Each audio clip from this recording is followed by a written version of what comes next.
Welcome to my new YouTube channel. आज हम बात करेंगे कुछ इंटरेस्टिंग सा।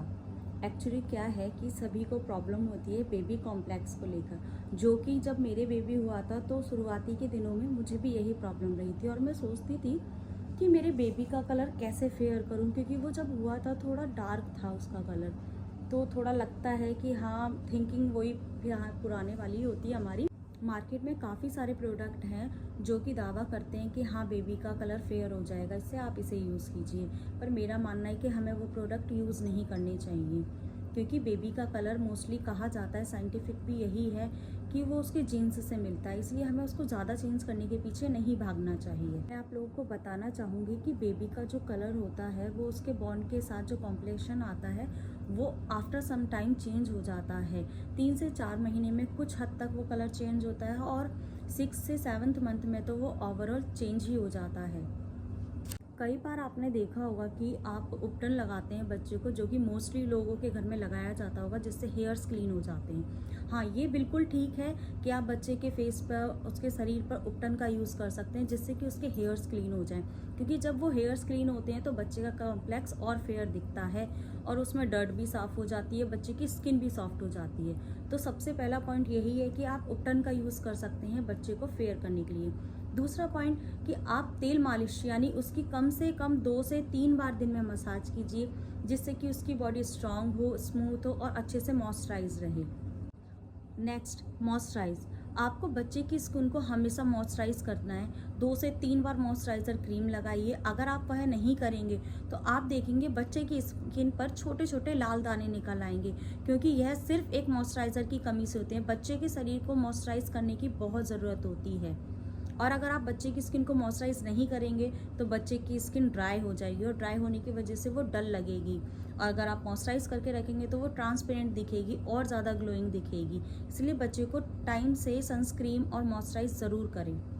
अब आती है बच्चे को बात कराने की। हमेशा बच्चे को जब भी आप बात कराएं तो अकॉर्डिंग टू मी आपको हमेशा उसे गुनगुने पानी से, ना कि ठंडा और ना ही एकदम गर्म, आपको गुनगुने पानी का यूज़ कर ही उसे नहलाएं। आप उसको सही टेम्परेचर पर भी नहलाएं। ये नहीं कि आप कभी भी उस बच्चे को लिया और ऑयलिंग करी उसके बाद नहला दिया, नहीं। ऑयलिंग के 15 मिनट्स बाद ही बच्चे को नहलाना चाहिए। और मेरे अकॉर्डिंग तो बच्चे को ओवर नाइट या फिर ओवर डे तेल में बिल्कुल भी नहीं छोड़ना चाहिए, क्योंकि एक टाइम पीरियड तक तेल ऑब्जर्व कर लेता है। और आपको ऑयलिंग का भी ध्यान रखना है कि आप कौन सा ऑयल यूज़ कर रहे हैं। आप ये नहीं कि आप सर्दियों में कोकोनट ऑयल यूज़ कर रहे हैं, आपको गर्मियों में कोकोनट ऑयल यूज़ करना है, और सर्दियों में हमेशा आमंड्स ऑयल यानी बादाम का तेल आप यूज़ कर सकते हैं। और अगर आपको फेयर करना है तो आप जैतून का तेल भी यूज़ कर सकते हैं। मैंने मोस्टली केसों में देखा है कि जो बच्चों की जैतून के तेल से मालिश करती है उनका कॉम्प्लेक्स ज़्यादा फेयर होता है। सबसे मोस्ट इम्पोर्टेंट, मॉइस्चराइज। जब भी आप मॉइस्चराइज करते हैं आप बच्चे की स्किन को एकदम से ड्राई कर देते हैं और उसके बाद मॉइस्चराइज़र लगाते हैं, नहीं। आप जब भी बच्चे की स्किन को मॉइस्चराइज कर रहे हैं तो स्किन थोड़ी सी गीली होनी चाहिए, जिससे कि मॉइस्चराइज अच्छे से ऑब्जर्व कर पाए। कभी भी सूखी स्किन पर मॉइस्चराइज़र अच्छे से काम नहीं करता है, इसलिए आप 2 से 3 बार दिन में मॉइस्चराइज़र लगाएं, और जब भी लगाएं तो टॉवल को हल्का सा गीला कर लें, उसकी स्किन को क्लीन करें। गर्दन, पीछे बैक में और नीचे लेग्स में, अंडर आर्म्स में सारा क्लीन करें गीली टॉवल से, और उसके बाद ही मॉइस्चराइज़र अप्लाई करें। लेकिन सूखी स्किन पर कभी भी मॉइस्चराइज ना लगाएं। नेक्स्ट है सोप। प्लीज़, मेरे अकॉर्डिंग तो आपको 1 ईयर तक सोप को यूज़ ही नहीं करना है, क्योंकि इसमें सबसे ज़्यादा केमिकल होता है, इसलिए हमें बच्चों को सोप यूज़ नहीं करना चाहिए।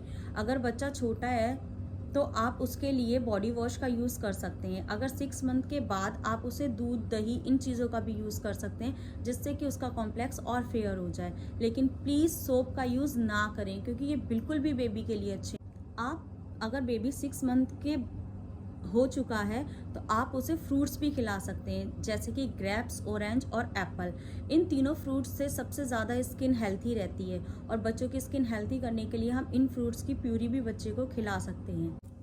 बिना डॉक्टर की राय से आप कोई प्रोडक्ट यूज़ ना करें अगर बच्चे को कोई स्किन प्रॉब्लम है तो। आपको मैं एक इम्पोर्टेंट बात बताना भूल ही गई। एक्चुअली क्या है, जब मेरे बेटे का कॉम्प्लेक्स थोड़ा डल था तो जो मालिश वाली आती थी मैंने उनसे एडवाइस ली। उन्होंने मुझे एक चीज़ बताई थी जो कि मेरे लिए थोड़ी सी न्यू थी, कि वो ब्रेड को लेती थी और दूध में उसको मैश करके अच्छे से बच्चे की बॉडी पे लगा देती थी और उसका अच्छे से गुनगुने पानी से वॉश करती थी।